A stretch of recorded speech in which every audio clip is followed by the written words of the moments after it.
soir. Normalement, on est en direct. Je ne sais pas si a priori, on est en direct. Pour ceux qui nous suivent sur Instagram, vous pourrez poser des questions directement et il y aura Franck qui pourra les lire si vous avez des choses à demander. Merci d'être là ce soir pour venir écouter Florian Soulas qui va nous parler de son nouveau on connaît Florian parce qu'elle écrit évidemment Rouille, c'est génial roman steampunk qui se passe à Paris. Et puis elle était venue nous présenter Les Nazes de la Renarde. C'était il y a 2 ans. 2 ans, à 2019. Voilà, ça passe vite. Hein. Oui, on a eu une année morte. Bizarre, c'est ça. C'est ça aussi. Bon, eh bien, nous allons parler des oubliés de la main. Est-ce que tu peux nous dire un peu de quoi ça pose, les oubliés de la main? Ce gros truc énorme, absolument génial. Ça parle de Kat, qui est une scientifique qui abandonne tout derrière elle pour partir à la recherche de son frère jumeau qui a disparu. Qui, étant casse-cou et un fan de course de vaisseau, s'est probablement trouvé dans une situation compliquée. Mais de par leur relation un peu spéciale de jumeaux, quoi, elle sent qu'il y a vraiment un truc qui ne va pas, ça fait plus d'1 an qu'elle n'a pas de nouvelles.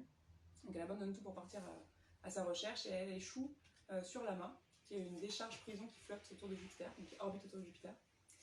Et alors là, c'est un peu le désenchantement pour elle parce qu'elle passe une vie quand même un peu, voilà, un statut, elle est reconnue et tout, et là elle va gratter les fonds de couloir et elle va mettre sa vie en danger dans l'espace pour ne pas trouver d'informations sur où peut se trouver son frère, parce que c'est un monde qui est assez, qui en fait, alors qu'il est un peu hors du monde, reste quand même cloisonné avec ses propres règles, et on n'accède pas à tous les cercles aussi facilement qu'on pourrait le croire. Et du coup, il va falloir qu'elle trouve un moyen d'accéder à ce secteur des courses de vaisseaux clandestines. Et la pauvre, on voit toutes les couleurs. Effectivement.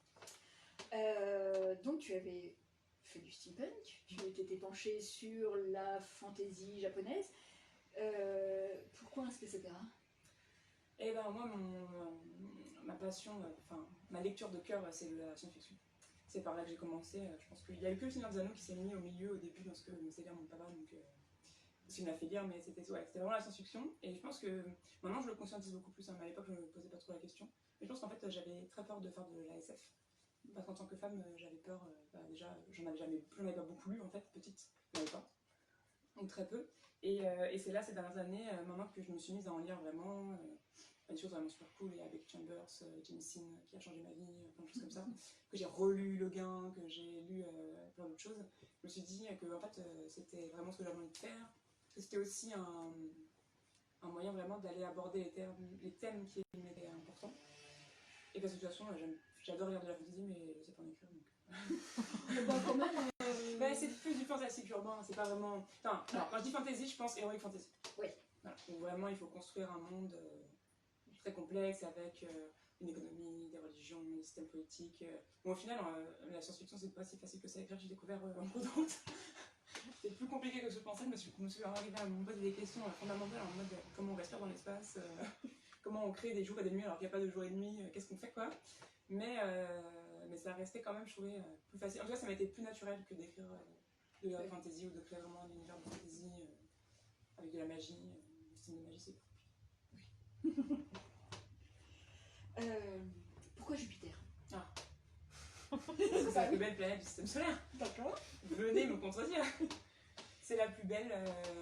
Je trouve que c'est la plus belle et c'est aussi souvent la moins considérée. Parce que c'est ni la plus proche ni la plus loin. C'est la plus grosse mais elle n'a pas d'anneau. Enfin, soi-disant, parce que là, elle en a, puisqu'on ne le voit pas. Et je trouve que c'est un peu la grande laissée pour compte de cette histoire, Jupiter. Alors qu'elle est hyper cool. Et puis je trouvais que, j'en parlais ce week-end, imaginant, on m'avait posé la même question. En fait, je trouvais que c'était une planète qui, je me sentais beaucoup d'affinité avec elle. Alors, je vais raconter un truc. Moi, je suis une grande fan de Sailor Moon. Et pendant super longtemps, je pouvais pas blairer Sailor Jupiter. Je trouvais que c'était la moins intéressante. Mais en fait, j'ai compris 15 ans après, et en temps passé chez une psychiatre, que ce que j'aimais pas, c'était peut-être parce que je m'en connaissais vachement en elle. Et du coup, je me suis rendu compte qu'en fait, elle me parlait beaucoup des qualités. Et en plus, après, Jupiter, en fait, Sailor Jupiter, elle a le pouvoir de l'électricité. Parce que sur Jupiter, Jupiter est connu pour ses tempêtes qui sont vraiment gigantesques. tâche de faire la plus grosse que la Terre, quoi. Et c'est une planète qui a été vue déjà, qui est visible dans les premiers télescopes, ça fait des siècles plutôt qu'elle est là, elle bouge pas, elle grossit, elle décroît comme ça, mais elle est toujours là. Et par moi, je trouve ça fascinant de voir qu'elle est une tempête qui est là depuis 600 ans, 1000 ans, des milliers d'années, enfin, c'est pas super cool. Et puis après, moi, en tant que scientifique dans mon travail, j'ai travaillé sur la poudre. Et du coup, en voulant rendre hommage un peu à cet univers de scientifique, plus scientifique, quoi. Et voilà, le truc de bête, et forcément, d'un coup, c'est une petite boule de rage, de chaos qui va nous dire, genre, c'est tranquille, tout ne passerait pas. Et voilà, et du coup, ça me semblait évident que s'il y avait une planète sur laquelle on aurait vraiment du mal à aller, si jamais on disait que l'humanité allait s'épandre dans la galaxie, enfin, en tout cas dans le système solaire et aller échec les planètes, c'était une planète qui allait nous poser des problèmes. Alors, en fait, on ne peut pas vraiment se poser sur Jupiter, ou Saturne, c'est pas solide, même si avec l'impression en fait, qu'il y a probablement des éléments solides, mais comme on ne peut pas passer, on ne le sait pas.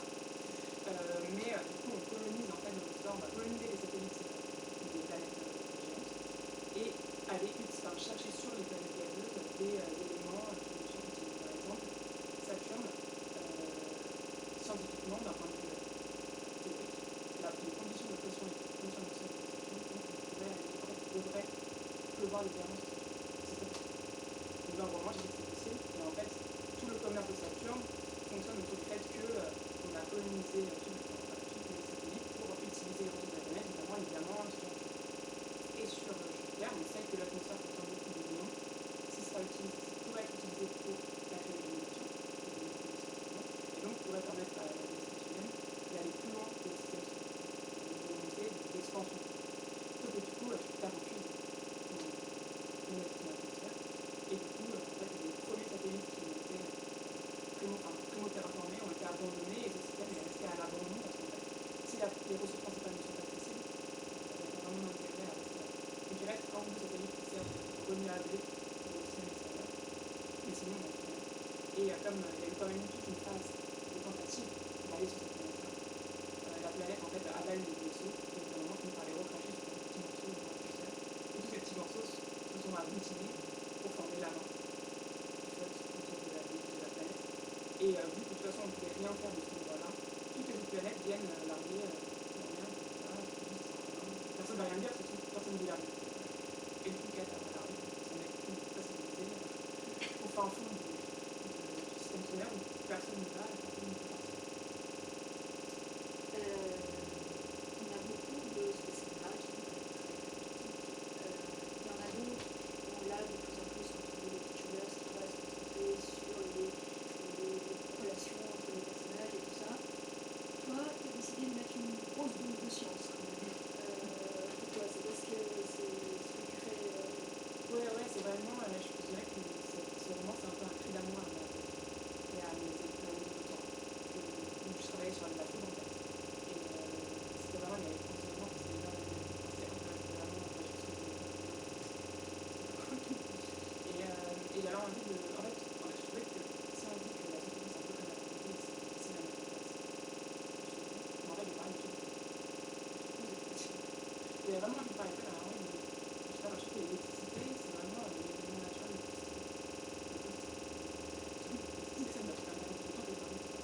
C'est hyper cool et ce que je voulais, c'était un peu comme dans. En fait, c'est ce que j'essaie, je pense, à chaque fois de faire, soit en steampunk ou en visual parlage, c'est un peu comme on connaît, c'est de vulgariser un peu ces genres-là. Et le but, c'était de faire un vrai roman d'aventure, mais scientifique, déjà pour montrer que les et aussi de donner envie aux gens sans les abreuver de trucs techniques qui ne vont pas les intéresser plus que ça. À part, c'est évidemment parce que moi, vous allez lire des équations dans les livres, ça arrive. Et c'est très cool, Madame Mercer, mais je comprends tout à fait que tout le monde n'aime pas ça. Et du coup, en fait, à chaque fois, le but, c'est un peu de vulgariser tout ça. Et alors, avec Rose, c'était de vulgariser vraiment ce qu'était le steampunk, en donnant vraiment les clés du genre sans mettre sur des machines compliquées. Même si les machines jouent un vrai rôle dans l'histoire, mais c'est pas dans le corps. Dans les notes, c'est vraiment de présenter Paul Verlaine pour donner aux gens envie de s'intéresser à cette culture-là. Parce que souvent, ils le font par le biais des mangas, des animes. Il n'y a pas eu beaucoup de romans sur le sujet. Et le but, c'était, alors sans fiction, c'est vraiment de dire, genre, regardez un peu pas comme chose et c'est cool. Et là, dans l'atelier, je vais aller un peu plus loin. Parce que j'avais vraiment envie qu'il y ait un fond scientifique. Et du coup, j'essaie de vulgariser au maximum. Mais j'ai pas voulu prendre mes torts pour des après, alors évidemment, des fois, je cite des trucs de science, des inventions, des choses comme ça. J'explique ce que c'est. Après, si quelqu'un, une seule personne, va chercher ce que c'est cet effet-là ou un truc comme ça sur Internet, et ben, me dit, voilà, j'ai appris un truc à quelqu'un et genre, mon rôle est pris, et ça c'est cool. Parce que ben, moi j'ai appris, dans les livres que j'ai appris plein de choses, et des fois on sait jamais, on se trouve une curiosité pour quelque chose, une passion pour un truc, et voilà, c'est une façon de transmettre un peu des choses, comme je pouvais faire pendant ma thèse, quand j'essayais de vulgariser ce que je faisais à mes parents, qui sont pas scientifiques et tout, et je voulais leur montrer ici, c'est hyper cool de faire des sciences, et genre, on peut expliquer plein de choses sans avoir recours à des scientifiques. Surtout qu'en plus, je trouve en fait que c'est un peu une mais je trouve que c'est, en fait, quand on fait de la science-fiction, bien faut pas comprendre. C'est pas quelque chose. Mais par contre, si on veut leur expliquer un truc scientifique, c'est pas bien. Parce que sinon, en fait, c'est souvent quelque chose. C'est vraiment genre, si son mec, c'est ça qu'ils vont pas comprendre quand c'est pas là. Et du coup, je préfère faire un truc qui est très vulgarisé, mais qui reste accessible, plutôt que d'essayer de trouver des trucs hyper compliqués qui déjà sont pas intéressants, enfin pour moi, quoi. Ou qui en plus vont pas tenir la route parce que je vais rentrer dans des détails scientifiques hyper compliqués et en fait, du coup, l'effet c'est n'existe pas. Donc voilà, une volonté de vulgariser, de faire des sciences et de donner envie aussi aux filles qui veulent ça. Et donc il y a une partie déjà, mais tu as dû faire des recherches Ouais, j'ai repris toutes mes connaissances à nouveau sur Jupiter. J'ai fait des thèses sur Jupiter, j'ai vu plein de trucs. Je voulais mettre une bibliographie scientifique à la fin. Et je pense que j'en ai fait. Après, il y a beaucoup de choses qui ne sont pas traduites. C'est une communauté où on publie beaucoup en anglais. Et du coup, ça n'aurait pas été forcément très accessible à tout le monde. Mais si jamais un jour, peut-être je ferai un thème, un post avec ces références de choses que j'ai lues qui m'ont aidé pour écrire mon livre. Ouais, j'ai regardé un peu tout ce qui était modèle tout ce qui était modélisation de l'atmosphère de Jupiter. Et après, ouais, j'ai refait des recherches sur comment regarder un petit peu. Voilà. Parce que quand même. Oui, puis là c'est vraiment important. Ouais, là c'est vraiment important. Et après voilà, tu vois, par exemple, j'explique qu'on a trouvé Bill et Pyrène pour faire facile des lois interstellaires, mais enfin, voilà, je pars du principe que c'est quelque chose que le lecteur va expliquer assez moi, j'ai pas spécialement besoin de lui expliquer comment on fait ça, quoi. Alors que expliquer les phénomènes d'interférométrie des nuages, c'est quand même plus intéressant et aussi faire des sétups qui sont pas aussi, c'est moins courant qu'on parle de ça que qu'on parle de comment on fait ça. Du coup, j'ai fait pas mal de recherches. J'ai fait pas mal de recherches aussi sur, je ne vais pas spoiler, mais sur comment on respire dans les endroits clos, qu'est-ce qui se passe si on met des gens pendant trop longtemps dans des endroits clos, où ils n'ont pas de lumière. Donc voilà, qu'est-ce qui se passe physiquement, qu'est-ce qui peut se passer, quoi. Et aussi comment on peut développer des plantes ou des organismes dans des environnements vraiment difficiles.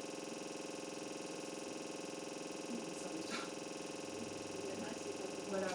Super chouette pour vivre, donc, et du coup, après, je me suis dit que c'était intéressant de varier un peu, de voir que le film n'est pas positif. Et du coup, c'est dans le film vraiment. En fait, du coup, il y a un système de nettoyer le vaisseau pour recycler l'air, mais aussi, en fait, des plantes endémiques qui sont installées dans la mare, qui en fait s'accrochent, se nourrissent de métaux et produisent de l'oxygène. Sauf qu'en fait, ces plantes-là, elles prolifèrent vraiment beaucoup. Et elles viennent petit à petit envahir tout la mare et donc grignoter les zones. Donc en fait, un truc qui les aide, les dessert aussi, et donc ils doivent régulièrement aller gratter les lianes qui se répandent un peu partout et qui bouffent de plus en plus de place et qui du coup empêchent les gens de faire ça. Et ça, je trouve que c'était une bonne idée. Mais c'était une bonne idée d'utiliser, enfin de faire pas que des éléments positifs, mais aussi de faire quelque chose qui aide aussi à arrêter. Et je trouve ça bien un peu de vie, en plus la bière avec. Ça sert à tout, ça sert à tout.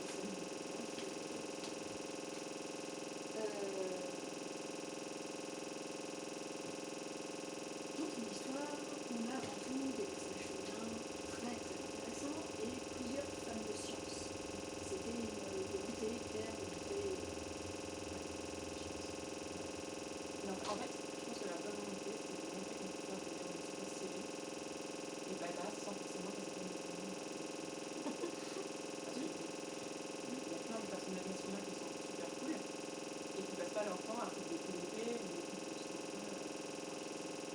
moi, pendant très longtemps, on a dit oui, on manque de femmes, oui, mais en fait, les femmes, elles sont pas fortes et tout, il faut qu'elles soient fortes. Et on a tous assimilé fortes à il faut qu'elles se battent et qu'elles soient aussi physiquement fortes que les hommes.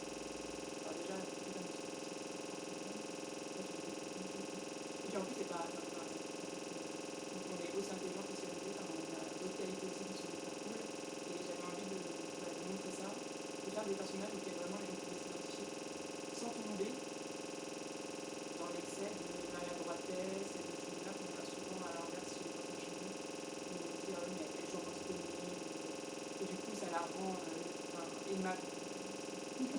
Enfin, je suis désolée, moi je suis très maladroite, je peux pas tomber, et je ne suis pas spécialement reconnue dans ces personnages-là pour des gens un peu éculés quoi. Et du coup je voulais vraiment faire des personnages qui ont des points forts et aussi des points faibles. Et alors là, et j'avais envie de faire des scientifiques, mais il n'y a pas que ça, il y a des pilotes aussi, il y a Jade qui est une mécanicienne, donc elle a, et d'un côté, Kat qui a l'intelligence théorique, et Jade qui a l'intelligence pratique, de mettre les mains dans le cambouis, de traiter des trucs, et de réparer des choses et tout ça. C'est vrai qu'on a rarement, il y en a eu en étant mécanicienne de température, mais pas tant que ça quoi. Et j'avais envie de voir des questions que j'aime bien les duos de femmes, je trouve ça toujours une bonne dynamique, ça permet les femmes sont pas j'ai envie qu'il y ait de plus en plus de femmes et que les jeunes utilisent, mais pas comme moi, comme je pense, que des héros auxquels s'identifient. Et c'est pas grave parce qu'au final, nous, on l'a fait, on sait que c'est possible. Donc, du coup, ça peut être possible que les hommes s'identifient avec des hommes, et ça va pas. Donc, du coup, moi, je dis que des nanas. Voilà. Et d'ailleurs, dans le prochain, il y aura aussi deux nanas. Voilà. Toute petite scène. On a une scène vers le début où on voit Kat, principale, qui, avant d'être sur Lama, est prise pour une stagiaire alors qu'elle n'est pas la stagiaire du labo. C'est un choix de montrer ce qui arrive tous les jours actuellement et de ne pas nous montrer un futur où les choses auraient pu s'améliorer. Alors ça, c'est un choix conscient, vraiment, bon, tout ça, je me souviens. C'est vrai que j'aurais pu me dire qu'en 2700, il y aurait l'égalité homme-femme. Alors, j'aimerais bien, j'espère que ça va être comme ça. Mais j'avais envie de... Alors, c'est une scène qui est relativement anecdotique, mais qui est quand même fondamentale pour le personnage de Kat. J'avais envie de parler de ça, parce que je ne l'ai pas souvent vu, enfin, là, tout ça, c'est des problématiques sur lesquelles j'ai un peu sensibilisé tout le monde. Enfin, je voulais parler de sexisme dans les sciences, quoi, vu en tout cas. En tout cas, je ne l'avais jamais vu, parce que tous les gens qui ont fait des sciences, en tout cas, considéré comme discriminés, parce que c'est ça. Alors, je suis déjà discriminée bien en homme. Et voilà, donc j'ai fait ce choix de vraiment mettre une scène de sexisme ordinaire dans les sciences, qui est le reflet exact d'un milliard de scènes que j'ai pu vivre moi au quotidien, en étant en tête, des choses comme ça, où je me demandais qui j'accompagnais ou quelqu'un nous accompagnait. Et Lyon, effectivement. Et en fait, mais après c'est comme tout, mais c'est quasiment dans tous les boulots, hein. Il faut toujours se battre deux fois plus pour être considéré pareil et tout. Et moi je me rappelle au début de ma thèse, mon chercheur qui devait me dire que je devrais arrêter maintenant, parce que de toute façon ça mènerait à rien, et que ma thèse ne me donnerait aucun résultat. Qui est revenu me voir 2 ans après pour me dire que ah bah oui, finalement c'est pas si bien que ça et que ça marche, hein. Je savais. Et c'était voilà, c'est vraiment après ça encore c'est enfin, c'est dans le livre, on s'en parle pour les stagiaires, mais c'est le truc quasiment le pire que j'ai pu vivre. C'est tellement quotidien tout le temps, tout le temps, tout le temps. Après, même au bout d'un moment, au début on se rend pas compte, il faut vraiment atteindre un espèce de point de non-retour, j'en peux plus, pour se rendre compte que c'est pas normal, parce qu'il y a 10 ans, c'était pas il y a 10 ans, mais il y a 6-7 ans, j'étais pas aussi déconstruite que j'ai été maintenant. Et du coup, ouais, j'avais, comme je voulais parler vraiment de science et donc scientifique, je dis en fait, mon expérience à moi, c'est ça. Et il faut que je le dise aussi, c'est ma façon de raconter quoi. Donc tant pis pour l'égalité homme-femme du futur. Pour l'instant, il n'existe pas. J'espère qu'elle existera. Même si j'ai pas beaucoup d'espoir que ça. Enfin, si, je me dis quand même dans 700 ans, si ça n'a pas évolué, c'est qu'il y a un grave problème. Mais... Ou alors qu'on s'est autodétruit, je ne sais pas. Mais voilà, là, je voulais mettre. C'est important pour moi de parler de ça. C'est des thèmes que j'aimerais bien réaborder plus tard dans du steampunk aussi. Parce que, en fait, la fin du 19e, c'est aussi les périodes où les femmes ont commencé à avoir accès au bac, aux études supérieures et tout. Et donc, il y a plein de choses à raconter aussi sur ça, sur leur combat. Et du coup, c'est quelque chose qui me travaille beaucoup et sur laquelle je reviendrai forcément. Donc, on voit qu'il n'y a pas d'égalité homme-femme, et de toute façon, c'est pas non plus quelque chose le reste, ça va pas trop non plus, parce qu'on voit qu'on a conquis l'espace, mais des inégalités et des problèmes, il y en a plein d'autres. Il suffit de regarder Lama, où on a les prisonniers, et puis toutes les personnes qui arrivent là, c'est des personnes qui n'ont pas leur place ailleurs. Non. Après, Lama est beaucoup plus progressiste que le reste de l'humanité. Parce qu'en fait, de fait, ils sont tous obligés de travailler pour maintenir l'amas à flot. On a besoin de toutes les forces vives. Alors qu'on soit un homme ou une femme, ça n'a pas du tout d'intérêt. Tant que tu peux aller gratter du liéron ou ramener de l'équipement, on t'envoie le faire, quoi. Donc il y a des recycleurs, il y a des recycleuses. Vraiment, pour le coup, là, s'il y a un endroit où le sexe ne joue pas trop, c'est bien là, quoi. Par contre, il n'y a rien qui... vraiment rien qui va là-bas. Oui, en fait, c'est un peu la loi du plus fort. Oui. C'est la loi du plus fort parce que, comme c'est un monde qui est un peu laissés à l'écart, enfin, on les laisse faire. Ils sont pas sous la juridiction d'une planète, quoi. Ils ne font pas vraiment partie du système solaire. Donc il y a la prison qui est là, mais en fait, même la prison, on leur envoie des prisonniers, mais c'est plus ou moins les salamandres, parce que de toute façon, on sait qu'ils ne pourront pas repartir. Même si des vaisseaux passent pour récupérer des antiquités qui sont recrachées par la planète ou des choses comme ça, en fait, ils ne prendront jamais de gens avec eux. Donc, en fait, il y a un personnage qui le dit à un moment, il dit je suis venu ici pour me faire oublier, mais en fait, j'avais pas compris que j'allais pas repartir. Et c'est des gens qui pensent qu'ils vont faire profil bas pendant quelques temps et en fait ils sont bloqués là parce que de toute façon ils ont nulle part où aller et il n'y a pas de place pour eux dehors et au final ils font une vie avec ce qu'ils ont à cet endroit là et ils ont des enfants et il y en a qui veulent partir puis il y en a qui acceptent parce que déjà de base leur vie à l'extérieur c'est probablement très nul et au final ici ou ailleurs, au moins ici ils ont une vie. Alors elle est ce qu'elle est mais on les laisse tranquilles quoi. Mais ouais c'est pas sympa quoi. Faut pas laisser sa porte ouverte sur la main parce que pour une qui rentre, oui, il pique votre piole. Mais oui, donc l'amas c'est pas génial, mais pour que ce soit pas génial sur l'amas, c'est que c'est pas génial ailleurs non plus. C'est parce que l'utopie ça a aucun intérêt ou c'est parce que c'est pas possible? Je sais pas, après alors c'est vrai que j'aborde pas trop de sujets politiques dans mes romans parce que j'ai un rapport compliqué avec la politique. Mais dans mon esprit, j'ai pas trop confiance en l'humanité en tant que groupe pour faire des choses bien. J'ai confiance, c'est un truc que Loïc Henry, avec qui j'ai fait une conférence, a dit et qui est très juste. J'ai confiance tout à fait en l'individu seul pour faire les bons choix et aller aider spontanément des humains, quoi. Mais pas du tout dans le groupe. Et je suis d'accord avec ça en fait. Je pense que parce que c'est la loi du plus fort aussi, il y aura toujours quelqu'un pour imposer une volonté ou un désir d'ego ou de puissance, quoi.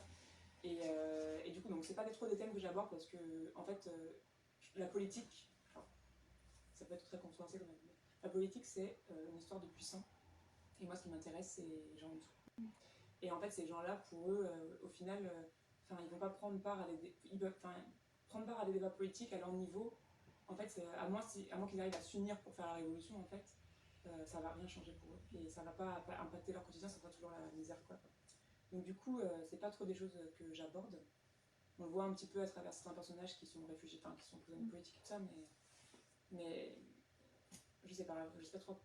J'ai envie, en fait, je pense que je suis quelqu'un de pessimiste. C'est ça le truc pour l'humanité. J'ai envie d'être optimiste, mais plus j'avance dans la vie et dans mes expériences, moins je suis optimiste pour ça.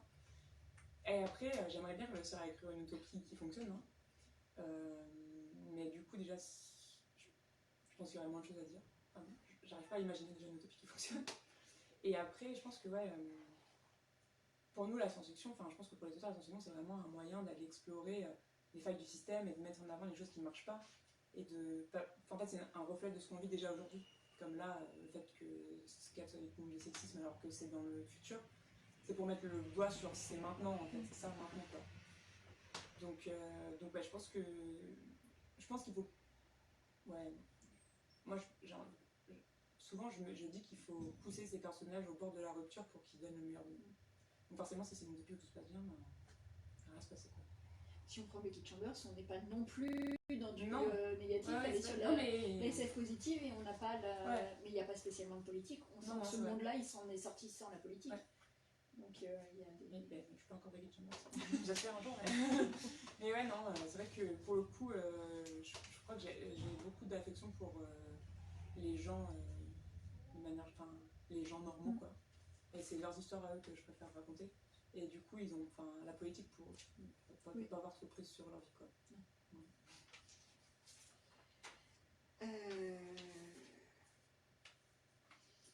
Tu as parlé, j'ai recité Becky Chambers, tu avais parlé de Jemezine, de Ursula Le Guin.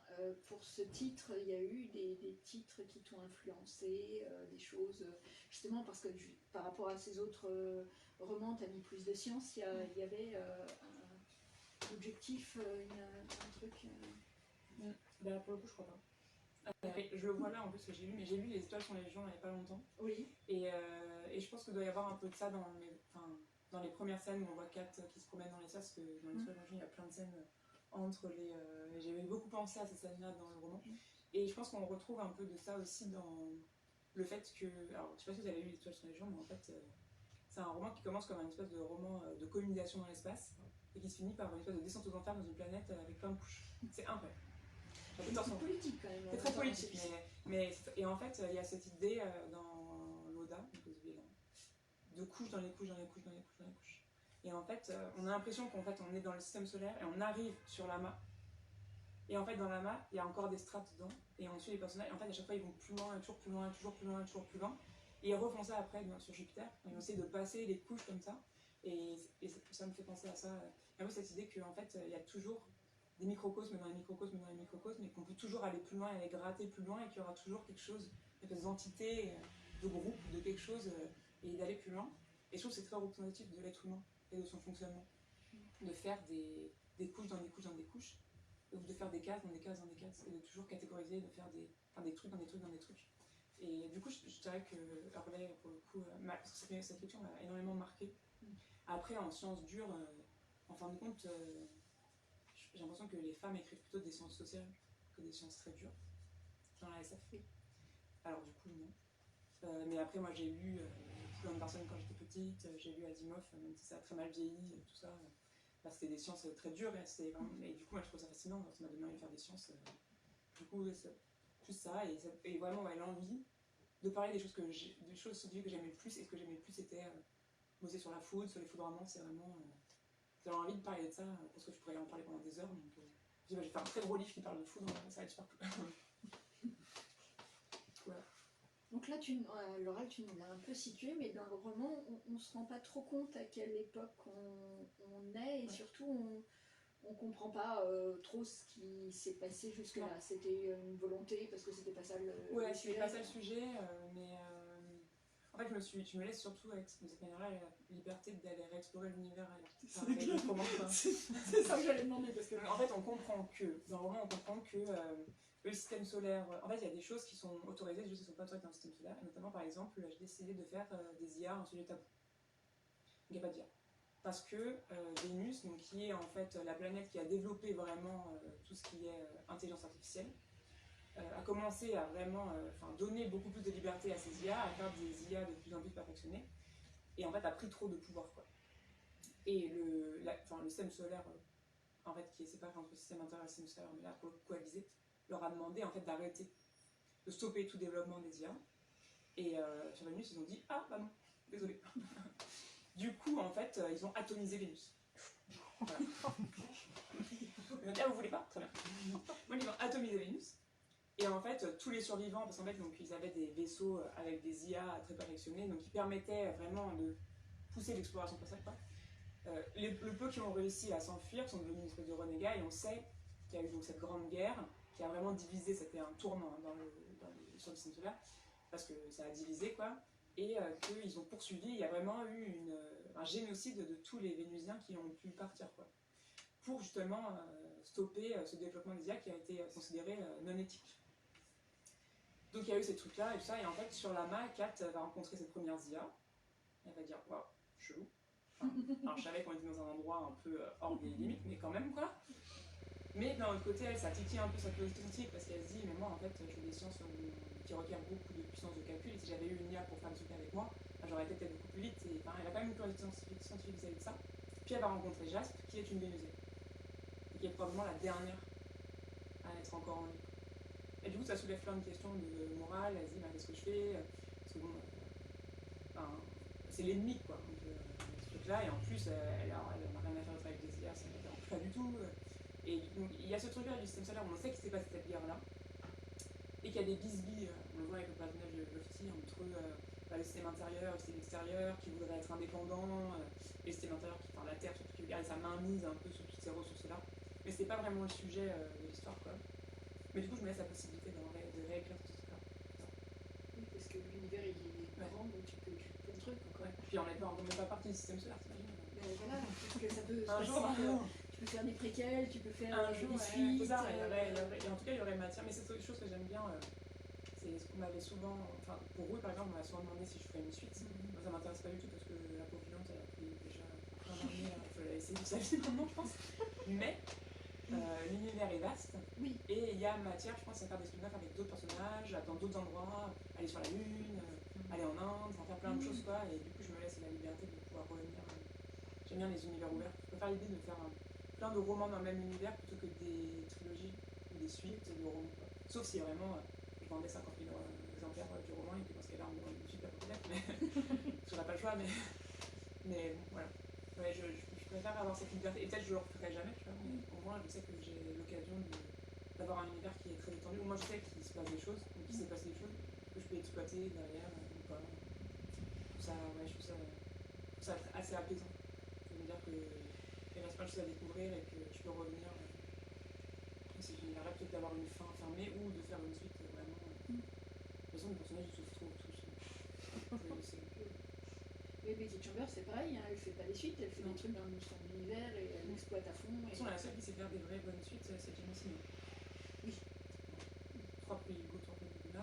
Voilà. Non, je n'ai plus. C'est vrai. Franchement, ouais. Oui. Est-ce que quelqu'un a une question? Oui. Y a-t-il des petits hommes verts? Non. Non. J'ai fait une conférence il n'y a pas longtemps. Bah, vous imaginez. On a parlé de ça. Et tu sais qu'en fait, ça avait été prouvé scientifiquement, quasiment, que en fait, l'humanité, en fait, que au bout d'un certain taux de développement des sciences, en fait, toute civilisation avait vocation à se détruire. Et en fait, ce temps de développement vers l'autodestruction était encore trop court pour permettre derrière d'avoir des vaisseaux, une technologie qui nous permettrait de rencontrer une autre civilisation qui de toute façon se serait elle-même autodétruite avant d'avoir des vaisseaux pour venir nous chercher. Donc non. Et c'est d'ailleurs un truc que j'ai vu j'ai vu quelques tweets parler de ça qui disaient que tu parlais de la galaxie et pas du système solaire dans le roman. Je dis galaxie parfois, mais en fait dans mon esprit, j'ai cette conscience-là de me dire en fait c'est tellement compliqué et improbable que deux civilisations extrêmement loin atteignent le bon niveau technologique sans s'autodétruire pour se rencontrer à un instant T dans l'univers, qu'au final, l'espace connu devient la galaxie. Parce qu'il n'y aura que nous, quoi. Enfin, en tout cas, on se rencontrera probablement pas, quoi. Donc, dire système solaire ou galaxie, au final, ça va même, parce qu'il n'y aura jamais, pour moi, si, il y en a, mais ils ne sont pas humanoïdes, et en tout cas, on n'arrivera pas à des niveaux de civilisation, on arrivera à communiquer, à moins qu'on provoque un truc quelque part. De toute façon, comme ils vont tous s'installer sur des planètes différentes et qui vont évoluer différemment, ils sont déjà entre eux des petits c'est ça, parce que. Alors après, c'est vrai que j'ai pris ce parti-là de dire qu'en fait, pour chaque système, en fait, on garde un peu de. En fait, même sur les planètes terraformées, elles sont terraformées, mais elles subissent quand même l'influence des planètes qui les gèrent, quoi. Du coup, par exemple, l'attraction de Saturne fait que la gravité est plus importante que sur la Lune, par exemple, ou que sur la Terre, et du coup, les gens sont plus petits. Parce qu'ils ont cette donnée-là qui interagit dans leur mini-système intérieur, alors que sur la Lune, il y a par exemple moins de gravité, et on n'a pas enlevé ce truc-là pour différencier quand même ce truc-là. Et du coup, les lumières sont plus grands, et plus élancés, et ont un squelette plus fin. Mais on a fait la remarque aussi, on a dit, ah oui, mais alors pourquoi t'es pas allé plus loin que le système solaire? Mais en fait, c'est vrai qu'en space on ne fait pas beaucoup. On va toujours voir des planètes très très loin, et on raconte pas trop comment on a détruit tout notre système solaire. Donc, je trouvais que c'était intéressant, avant de courir, il faut marcher, et de déjà mettre un. Alors voilà, peut-être que j'avais peur de faire un truc pour expliquer comment j'avais détruit tout un système solaire et pas seulement de une planète.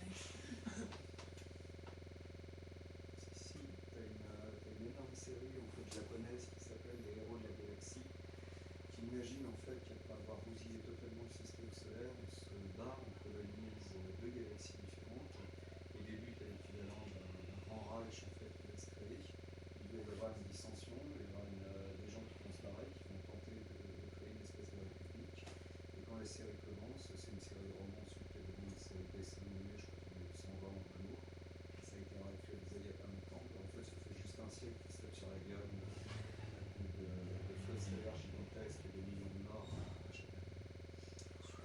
Pas très optimiste, non du coup.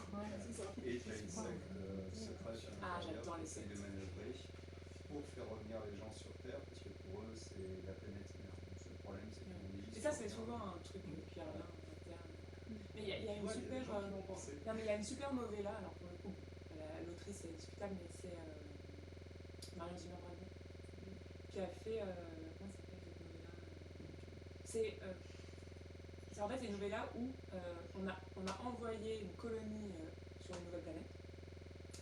Et 4 générations après, les descendants des colons reviennent sur Terre. Et c'est le récit de leur retour sur Terre après, je sais pas, il y a 400 ans qui s'est passé, quoi. Ils arrivent sur Terre et qu'est-ce qu'ils trouvent, quoi. Et c'est super bien, parce que je trouvais que c'était hyper inattendu comme point de vue de dire, c'est vrai qu'on envoie toujours des gens, mais qu'est-ce qui se passe si jamais ces gens revenaient et en fin de compte qu'ils soient tellement éloignés de ce que nous on est déjà ou ce qu'on a pu évoluer, parce qu'on évolue aussi en parallèle, quoi, qu'en fait ils se sentent même pas appartenir à l'humanité ou à des choses comme ça. Et elle est dans les heures-lumière, non, c'est pas les heures-lumière, c'est une prédiction. Et c'était vachement intéressant, je fais comme propos. Ah oui, elle est dans les disponibles. Ouais, c'est ça, Je vois pas les la petits blancs là. Je l'ai pas. C'est. Je sais pas comment elle s'appelle, mais très très bien. Et j'avais jamais lu un truc comme ça. Donc c'est vrai que pour le coup, on faisait revenir des gens sur Terre et c'était pas mal. Et en fait, c'était intéressant parce que eux, ils revenaient sur Terre en pensant trouver ce que les premiers colons qui étaient arrivés avaient gardé comme image de la Terre et qu'ils étaient transmis de génération en génération. Genre, la Terre c'est comme ça, on fait comme ça, il y a des gouvernements. Et en fait, quand ils arrivaient, ça ressemblait pas du tout à ça. Et du coup, ils étaient complètement paumés parce que ça faisait 400 ans qu'on leur rabâchait ce truc-là et en fait, ça marchait pas du tout. Et c'était hyper bien. C'est la vague montante. La vague montante. C'est une novella. Et c'était très chouette. Est-ce qu'il y a d'autres questions? Une question sur Instagram, personne n'a rien à demander sur. Sinon, ça va. Alors, j'ai mal à la gorge. Je suis rentrée Fatiguée. d'imaginaire. Je suis fatiguée. Mais c'était très chouette. C'était intense mais chouette. Contente de revenir à la manière là, ça fait longtemps. Et voilà, il m'a été sur quasiment tous mes romans, donc c'est trop sympa de revenir à chaque fois. Mais ça m'a fatiguée, mais ça. J'ai encore tous mes badges, mes bracelets, je les enlève peut-être ce soir. Comme ça me coller au bras là. Mais ouais, non, c'est trop bien. Et c'est trop bien de pouvoir recommencer les rencontres, de voir des gens vrais, en 3 dimensions, de se parler et tout. Vraiment, j'ai l'impression de revivre un peu. Bon, par contre, il y a trop de gens dans le ça a repris. Oui, ça, ouais.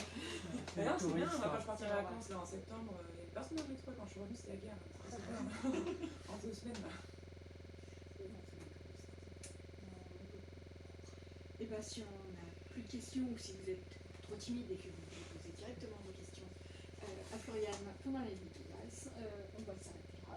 Merci Floriane merci à d'être venue toi. nous parler des oubliés de Lama. Merci d'être venue.